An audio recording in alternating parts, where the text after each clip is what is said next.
औज़ुबिल्लाहिमिनश्शैतानिर्रजीम बिस्मिल्लाहिर्रहमानिर्रहीम अस्सलामु अलैकुम वरहमतुल्लाहि वबरकातुहू गाइस। आई होप कि आप बिल्कुल ठीक ठाक होंगे, खैर ऑफियत के साथ होंगे। एक बार फिर आपको वीकली फोरकास्ट में हम वेलकम करते हैं और ये वीक स्टार्ट हो रहा है 3 फरवरी से लेके 7 फरवरी 2025। और इस वीक के अंदर हम देखेंगे ऐसी कौन सी इंपॉर्टेंट फंडामेंटल है जो कि मार्केट के ऊपर असरअंदाज हो सकते हैं, और कैसे ऐसे कौन से इंपॉर्टेंट गोल्ड के लेवल्स हैं जहां पे आप बेहतरीन बाइंग एंड सेलिंग कर सकते हैं। जुड़े रहे हमारे साथ। मैं हूं इरफाक अहमद साकी और आप देख रहे हैं EFMS ट्रेड।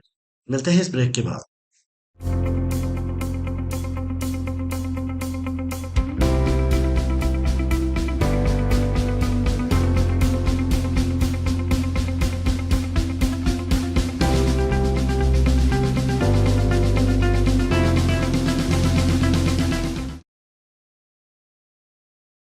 वेलकम फ्रेंड्स, अगर आप न्यू हैं और अभी तक आपने हमारा चैनल सब्सक्राइब नहीं किया तो सबसे पहले चैनल को सब्सक्राइब कर लो गाइस। और अगर आप चाहते हैं कि आप हमारे प्रीमियम का हिस्सा बने तो इस नंबर पे फटाफट मैसेज करें, हमारी टीम आपको गाइड करेगी कि आप किस तरीके से हमारे प्रीमियम का हिस्सा बन सकते हैं। गाइस, अगर आपके पास $100 भी है, इवन ये प्रमोशन है, वैसे तो $100 से हम ऐड नहीं करते, 200 होते हैं, तो $100 भी हैं और हमारे रिकमेंडेड ब्रोकर के ऊपर आप अकाउंट क्रिएट करते हैं, जो कि हमारी सपोर्ट टीम आपको गाइड कर देगी, स्टेप बाय स्टेप आपको हेल्प करेगी। और सबसे बड़ी हेल्प ये भी होगी कि अगर जो ब्रोकर हम रिकमेंड कर रहे हैं वहां पे डिपॉजिट विड्रॉ किसी किस्म का भी इश्यूज होता है तो हम उसको सॉर्ट आउट करके भी आपको देंगे, ठीक है। तो गाइज, अगर आप हमारे रिकमेंडेड ब्रोकर्स के ऊपर आके अकाउंट क्रिएट करते हो और वेल नॉन ब्रोकर्स होंगे, कोई लोकल ब्रोकर्स हम नहीं देते, और स्पेशली आप लोग कोशिश करें कि ब्रोकर का इंतखाब करते हुए काफी ज्यादा जो है ना वो जान पड़ताल कर लिया करें, तो आप हमारी स्विंग का हिस्सा भी बन सकते हैं, हमारी प्रीमियम का हिस्सा भी बन सकते हैं। स्विंग में आने के लिए आपके पास कम अज कम $3000 होने चाहिए, तो आप स्विंग के साथ साथ प्रीमियम में भी दोनों में एंजॉय कर सकते हैं। तो अल्हम्दुलिल्लाह सुबह अल्हम्दुलिल्लाह लास्ट में भी हमने 450 टिप्स जो है ना सिर्फ जो हमारी लास्ट स्विंग चल रही है बाइंग की, उसके अंदर हमने अभी बुक कर लिए हैं। तो मजीद अभी हम आगे करेंगे। फिफ्थ बैच की आज फर्स्ट क्लास है सैटरडे को, और आगे इंशाल्लाह सिक्स बैच की एनरोलमेंट के लिए आप क्लासेस सीख सकते हैं। दुबई में फिजिकली क्लासेस के लिए 5 लोग का इंतखाब होता है, सिर्फ 5 लोग हमें एट द टाइम में सिखा सकता हूँ फिजिकली, ठीक है। चले जी guys, Geo political report Umar Baloch साहब की ऐड करते हैं और फिर कम बैक करते हैं। जी सर, बहुत शुक्रिया आपका। सबसे पहले हम लास्ट वीक के फंडामेंटल डाटा को देखते हैं और हम ये जानने की कोशिश करेंगे कि आने वाले वीक में डॉलर इंडेक्स स्ट्रेंथ में आएगा या डॉलर इंडेक्स वीक होगा। मंडे को न्यू होम सेल्स का डाटा मीडियम इम्पैक्ट हमें देखने को मिला जो कि पॉजिटिव आया। उसके साथ ट्यूसडे को सीबी कंज्यूमर कॉन्फिडेंस का डाटा हाई इम्पैक्ट नेगेटिव हमें देखने को मिला। उसके साथ वेडनेसडे को बहुत इंपॉर्टेंट दिन था, फॉर्मिक मीटिंग थी, इंटरेस्ट रेट पॉज किया गया, एज एक्सपेक्टेड नो चेंज हुआ। उसमें सबसे जो इंपॉर्टेंट चीज थी वो थी फेड के चेयर जेरम जे पावल की जो प्रेस कॉन्फ्रेंस थी। वो आए, प्रेस कॉन्फ्रेंस की, उन्होंने बहुत ही कॉन्फिडेंट नजर आए, लेकिन उसके साथ जो क्वेश्चन आंसर का सेशन था सहाफियों के साथ, उसमें उनकी बॉडी लैंग्वेज जो थी वो उनके रिप्लाई से आई थिंक मैच नहीं कर रही थी। जब उनसे क्वेश्चन किया गया कि डोनाल्ड ट्रंप जो है वो इन्फ्लेशन को कंट्रोल करने के लिए इंटरेस्ट रेट कट करना चाहते हैं, इस पर आपकी क्या राय है, तो उन्होंने कहा मैं इस पर कमेंट नहीं करना चाहता, ये उनकी अपनी जाती राय है, हमारी अपनी पॉलिसी है। फेड जो है वो अपनी पॉलिसी को लेकर चलते हैं, हमारा जो मैंडेट है वो बेरोजगारी को ख़त्म करना और इन्फ्लेशन को कंट्रोल करना है। तो इसी तरह उसके और क्वेश्चन जब किया गया कि आप कैसे देखते हैं मैक्सिको, चाइना और कनाडा पर जो टैरिफ लगाया गया है, तो इसके रिप्लाई में उन्होंने कहा कि मैं इस पर अभी कुछ नहीं कह सकता, ये उन कंट्रीज वो सॉवरन स्टेट्स हैं, उन पर जो टैरिफ लगाया गया, हम अपनी पॉलिसी को देखेंगे, हम इसको कीनली ऑब्जर्व कर रहे हैं। उन कंट्रीज का टैरिफ के लागू पर क्या इंपैक्ट आता है इस पर मैं कुछ नहीं कह सकता। तो ये बहुत ही इंपॉर्टेंट चीज थी। और उसके साथ उनसे क्वेश्चन किया गया कि डोनाल्ड ट्रंप जो है वो उसको आप कैसे देखते हैं, वो एग्जेक्टिव ऑर्डर जारी कर रहे हैं, तो इसके रिप्लाई में उन्होंने कहा कि वो एक इलेक्टेड प्रेसिडेंट है, इस पर मैं कुछ नहीं कह सकता, मैं कमेंट नहीं कर सकता, हमारी एक अपनी डोमेन है, हम अपनी डोमेन में रहकर काम करेंगे। तो इस तरह नेक्स्ट जो थर्सडे को एडवांस जीडीपी का डाटा हमें नेगेटिव देखने को मिला और वीकली अनएम्प्लॉयमेंट क्लेम का डाटा जो कि पॉजिटिव आया। फ्राइडे बहुत इंपॉर्टेंट दिन था, कोर पीसीई का डाटा इन्फ्लेशन का जो होता है वो हमें इनलाइन देखने को मिला और उसके साथ एम्प्लॉयमेंट कॉस्ट इंडेक्स डाटा जो वो भी इनलाइन आया। रात को शिकागो पीएमआई का मीडियम इम्पैक्ट डाटा हमें नेगेटिव देखने को मिला। अच्छा, इस वक्त काफ़ी मेंबर्स का भी क्वेश्चन आ रहा था कि सर डेटास भी अच्छे आ रहे हैं और रेट भी पास किया गया है, तो गोल्ड क्यों बुलिश है? भाई मैं आपको बताता चलूँ, मैंने ग्रुप में भी बताया था कि जो डॉलर इंडेक्स है, चूंकि ट्रंप जो है वो एक बिजनेस माइंडेड है, वो इंटरेस्ट रेट को लो देखना चाहते हैं, जिस वजह से डॉलर इंडेक्स में एक हमें बेरिश मोमेंटम बनता हुआ नजर आ रहा है। और दूसरी तरफ जो है, जो रेट कट्स हैं, वो अनसर्टेनिटी जो है उसको गोल्ड जो है वो बहुत इंजॉय करता है, जिस वजह से गोल्ड में एक बुलिश मोमेंटम हमें बनता हुआ नजर आया और हमने लास्ट वीक भी उसको बाय करवाया।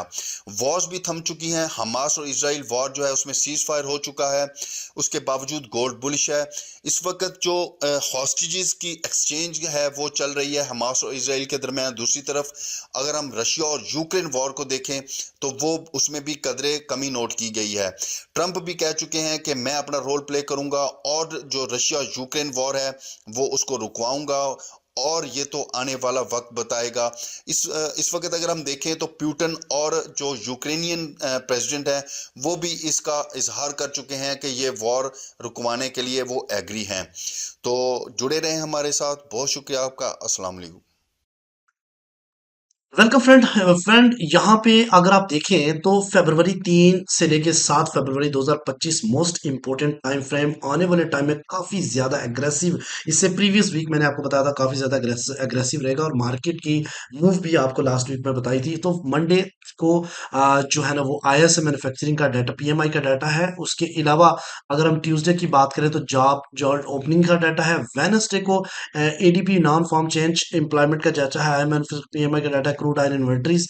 उसके अलावा थर्सडे को अनएम्प्लॉयमेंट क्लेम्स और एफओएमसी की स्पीक है, और फ्राइडे को एनएफपी है। ठीक है, आपको पता है एनएफपी के साथ क्या अनएम्प्लॉयमेंट रेट्स आते हैं और एवरेज अर्ली अर्निंग आती है every Friday of first month of week. तो हमें एनएफपी देखने को मिलती है, इसके ऊपर भी मार्केट काफी ज्यादा वोलेटाइल रह सकती है। काम की बात के ऊपर चलते हैं गाइस।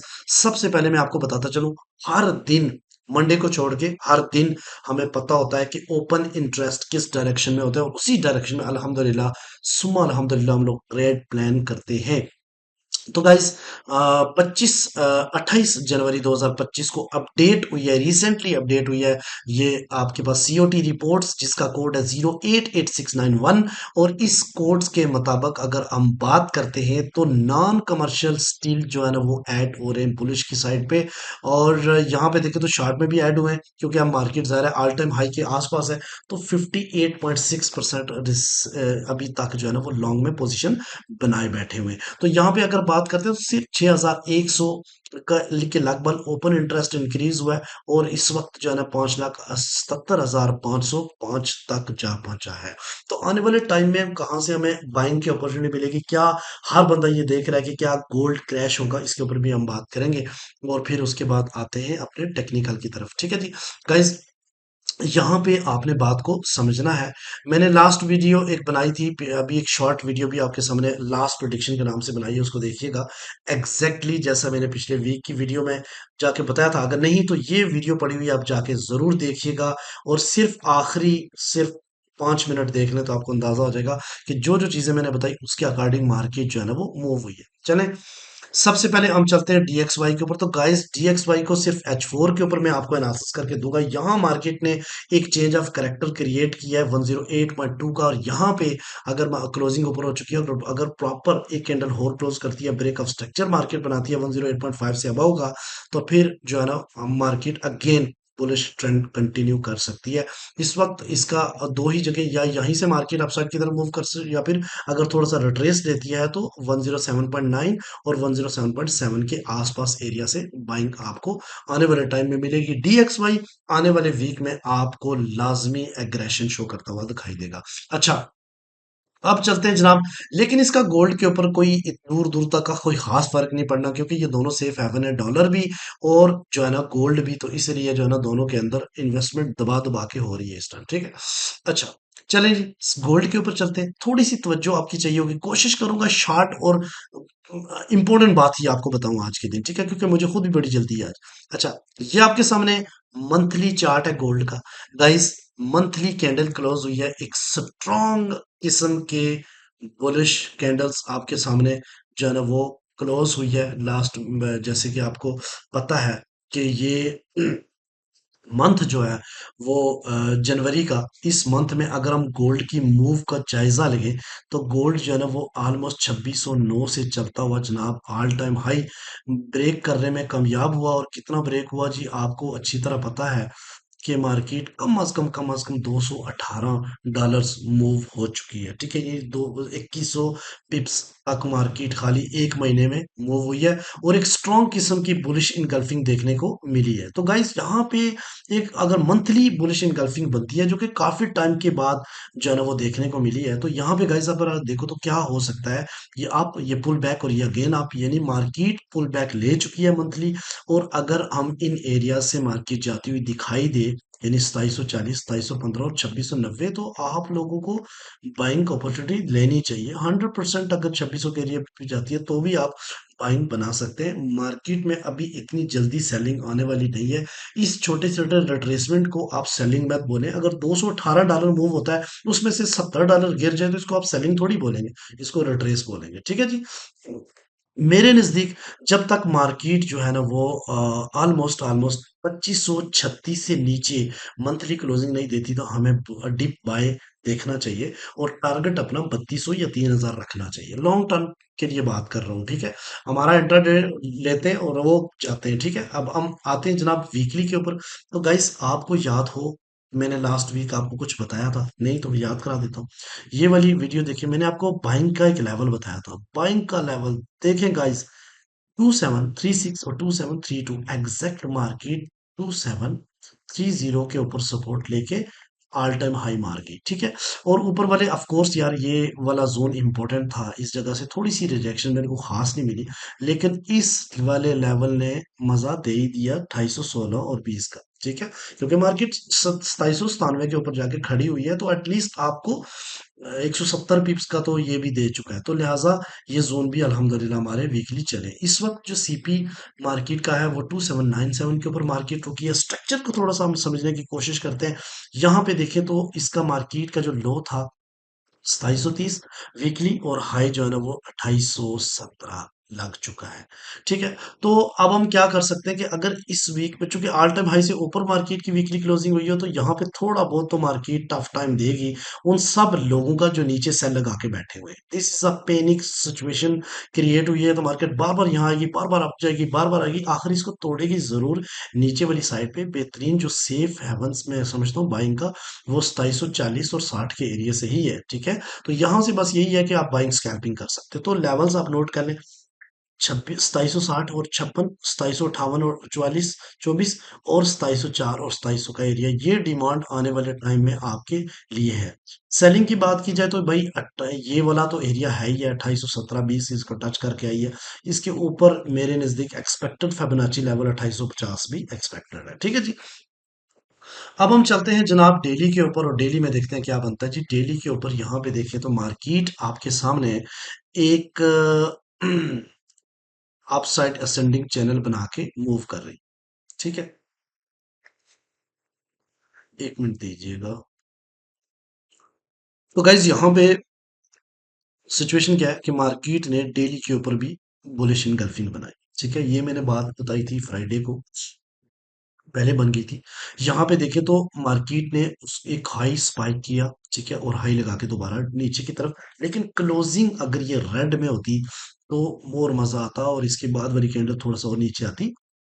तो अभी सिचुएशन क्या है गाइस, मेरे नजदीक डेली की 2668 और 60 से बाइंग बन सकती है। ये वाला सेफ लेवल है 2627, सॉरी 2766 और 2744 के दरमियान वाला जो जोन है, इसमें कहीं से भी आप बाइंग बना सकते हैं। इसमें एक तो वैलिड जो है ना वो ऑर्डर ब्लॉक है डेली का, और दूसरा ये है कि एक ट्रेंड लाइन जो है ना वो सपोर्ट कर रही है। तो अगर यहाँ से वापस पुल बैक करती है, चेंज ऑफ करेक्टर बनाती है मार्केट, तो एक्सपेक्टेड टारगेट 2851.7 हो सकता है। ठीक है जी। और अगर इससे नीचे जाती है तो गाइस यहाँ पे एक डेली का लेवल 2600, 2726 मोस्ट इंपॉर्टेंट लेवल्स अभी मौजूद है, यहाँ तक मार्केट आ सकती है और इधर से अपसाइड की तरफ जा सकती है। जब तक प्रॉपर मार्केट कोई अच्छा डेली का चेंज ऑफ करेक्टर या डेली का ब्रेकआउट या डेली की बेरिश इनगल्फिंग ना बनाए, तब तक आप बड़ी सेल्फ से बचे हैं अभी थोड़ा। ठीक है, अब हम आते हैं जनाब H4 के ऊपर। इससे पहले मैं आपको एक जबरदस्त चीज दिखाता हूँ, जरा गौर से सुने गाइस।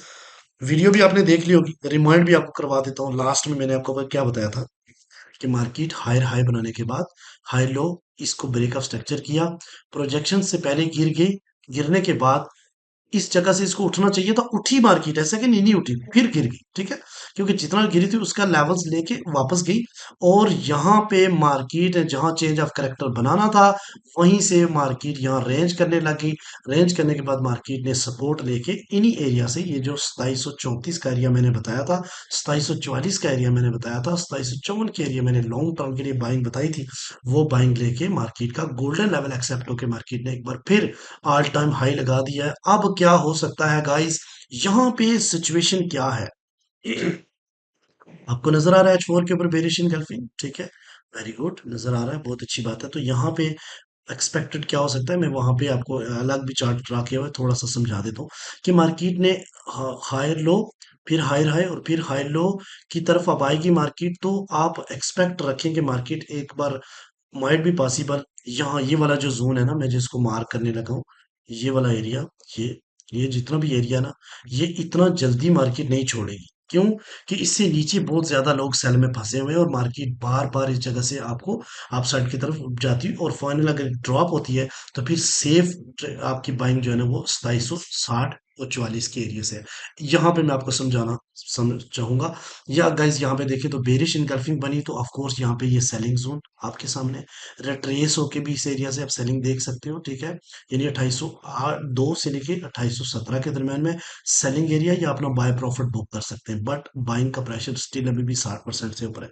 लेकिन ये वाला जो बाइंग लेवल्स है, ये पैनिक सिचुएशन, पैनिक जोन से नीचे, अब तो ऊपर वाला पैनिक जोन बना, लोगों ने हैज किया तो मार्केट नीचे आई। नीचे वाला जो पैनिक जोन था, ठीक ऑल टाइम हाई, वहां पे इससे नीचे बहुत ज्यादा लोग सेल में स्टक के, और उन्हीं की वजह से देखो ये मार्केट ने इतने गैप बनाए हुए। तो इस एरिया से आप बार बार अपना बाय स्कैल्प करके, बट बाय को लंबा नहीं रखना, इन एरिया में फौरन बुक करना है, और छोटा सा टाइट एसएल रख के ट्रेड करनी है। अगर मार्केट इससे नीचे जाती है तो गाइस, ये 2784, 2773, 2763 वाले जो एरिया है, ये जितना मार्केट ने पिछले वीक में मूव किया उसका रिट्रेस बनता है, ठीक है। तो फाइनली मैं ऊपर वाले तो ज्यादा डिस्कस नहीं करता होता, यानी 2763 वाला एरिया, तो कोर बाइंग जोन जो मेरे नजदीक है आने वाले वीक में, वो 2760 और 2745 का एरिया हो सकता है। और इससे नीचे अगर 2730 मोर सेफ, ठीक है। तो कोशिश करें कि 60 तक आए और यहाँ स्कैल्पिंग करें, नीचे आने दें मार्केट का प्रॉपर। अगर चूंकि डेली में इसलिए नहीं ज्यादा छोटे टाइम फ्रेम पे जाता कि मैं रोजाना की बेस पे आपको वीडियो बना के बताता हूँ, तो लिहाजा माइंड में ये रखिएगा कि जब भी मार्केट इन एरिया में आए आपने बाइंग बनानी है, और इस एरिया से अपने सेल स्कैल्पिंग और इस एरिया से बाय स्कैल्पिंग करनी है। इसी तरीके से ईएफएमएस ट्रेड को सपोर्ट करते रहे। अल्हम्दुलिल्लाह आप लोगों के प्यार मोहब्बत की वजह से 180 के सब्सक्राइबर हो चुके हैं। कमेंट सेक्शन में अपनी राय का इजहार जरूर करें। लव यू ऑल, अस्सलाम वालेकुम।